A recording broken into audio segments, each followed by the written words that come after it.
Paul Pelosi, husband of Nancy Pelosi, in hospital with skull fracture after attack. Paul Pelosi underwent successful surgery after he was attacked at his home early on Friday by an assailant with a hammer. Paul Pelosi, husband of the House Speaker, Nancy Pelosi, was hospitalized with a skull fracture on Friday after he was attacked at the couple's home in California with a hammer by an assailant who was reported to have shouted, "Where is Nancy? Where is Nancy?"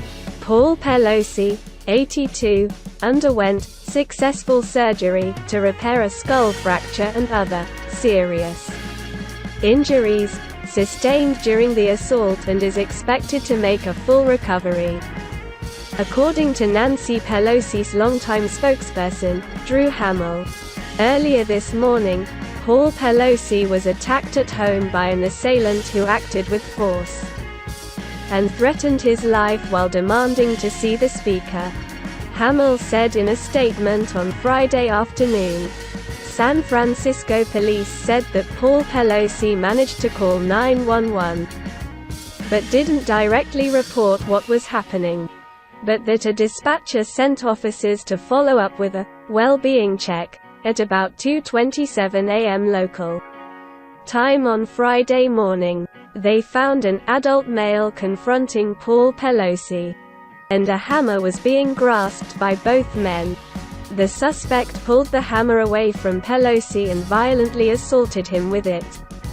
Our officers immediately tackled the suspect, disarmed him, took him into custody, said Bill Scott, chief of the San Francisco Police Department.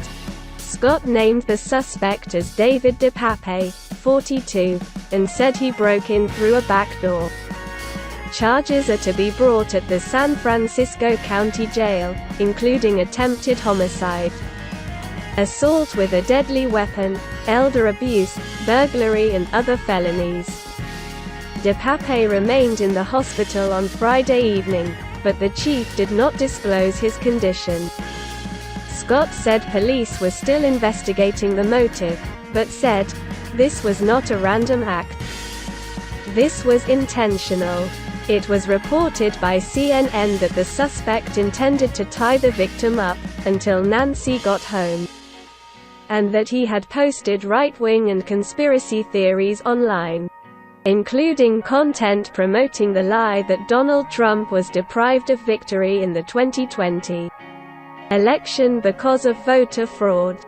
In a statement to CNN, an acquaintance of DePape said he appeared to be out of touch with reality. Two of the suspect's relatives also told the network that DePape, who grew up in British Columbia, Canada, was estranged from his family. In addition to multiple conspiracy posts on his Facebook account, which was reviewed by CNN and later taken down by Meta on Friday. DePape is also believed to have managed a blog to which he regularly posted screeds concerning the ruling class. The blog, which the San Francisco Chronicle reviewed and was later taken down, had a banner that said, "Welcome to Big Brother's censorship hell," along with numerous conspiracy posts about the government, media outlets and tech companies. President Joe Biden called the attack on Paul Pelosi despicable, and denounced people who spread lies about stolen elections for corroding the political climate and contributing to politically motivated violence. "Enough is enough is enough," Biden told supporters at a Democratic Party fundraiser in Philadelphia on Friday. "Every person of good conscience needs to clearly and unambiguously stand up against the violence in our politics, regardless of what your politics are. Democracy is literally, not figuratively, on the ballot this year," said Biden, who warned about the dangers of extremism in an impassioned speech in Philadelphia last month. The president said reports indicated the attack on Paul Pelosi was aimed at Nancy Pelosi and noted that the suspected assailant used the same chant, "Where's Nancy?" heard from supporters of former President Donald Trump when they stormed the U.S. Capitol on 6 January 2021. Biden said it was not surprising that one party's repeated lies about stolen elections could affect people who may not be so well balanced. According to the Associated Press, the attacker had specifically targeted the Pelosi family home. Video footage of the house showed glass shattered in a side entrance, indicating where the break-in may have occurred. A person briefed on the situation told AP that the intruder had confronted Paul Pelosi while demanding to know where his wife was. The speaker, who is second in line to succeed the president, was not at home at the time of the attack, but was in Washington, D.C. with security protection that accompanies her at all times as standard. Her husband suffered blunt force trauma to the head and body in the attack. He was admitted to Zuckerberg San Francisco General Hospital for bruising, severe swelling and other injuries to his right arm and hands. Nancy Pelosi returned to San Francisco to be with her husband and reportedly arrived at the hospital on Friday afternoon, while the exact motivation for the attack was unclear on Friday morning. It raised fears about the safety of members of Congress and their families. Concerns have been rising, particularly since the insurrection by extremist supporters of Donald Trump intent on overturning his loss to Joe Biden, about a new era of violent threats against U.S. lawmakers and their families, staff. Recently released footage showed how Nancy Pelosi took charge during the riot while she and other officials were sheltering from the violence. One man who had grabbed the speaker's podium during the insurrection has since been sentenced to prison. Advertisement. In July, members of Congress were given $10,000 each to upgrade security at their homes in the face of rising threats. Some have pushed for even more protection, pointing to people turning up at their homes and an increasing amount of threatening communications. Political leaders of both parties denounced attack, which occurred in the closing days of a fiercely contested midterm election. Biden called Nancy Pelosi on Friday morning and the White House said he was very glad that a full recovery is expected.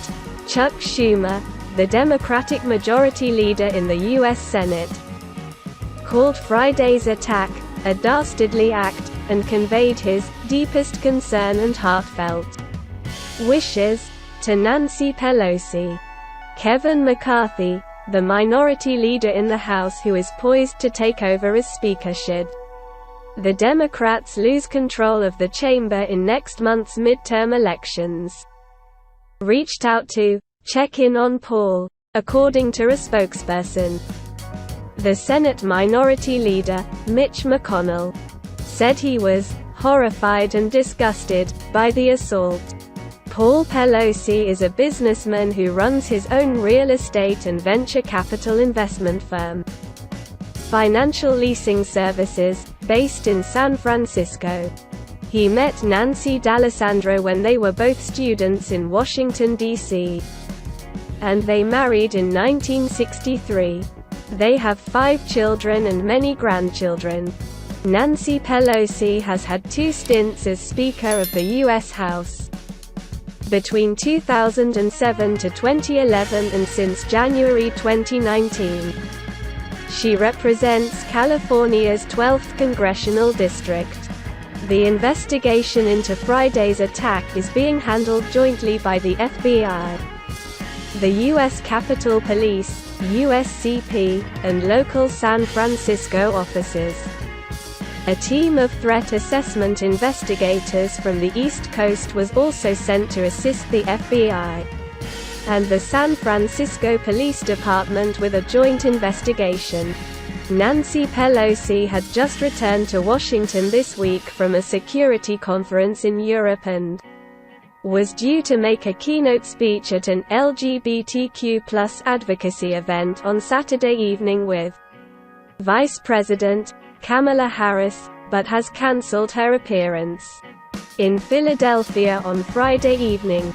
The vice president called the attack an act of extreme violence, and condemned hateful and divisive discourse in politics, saying, "Anyone who professes to be a leader has to really understand the meaning and the impact of their words."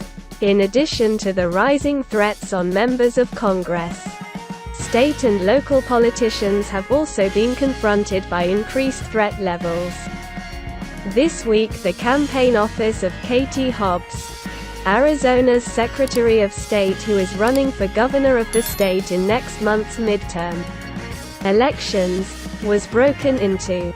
A suspect, Daniel Mota dos Reis, has been charged with third-degree burglary. Often at Pelosi's side during formal events in Washington, Paul Pelosi largely remains on the West Coast. Lauren Gambino, Sam Levin and Maya Yang and the Associated Press and Reuters contributed. Reporting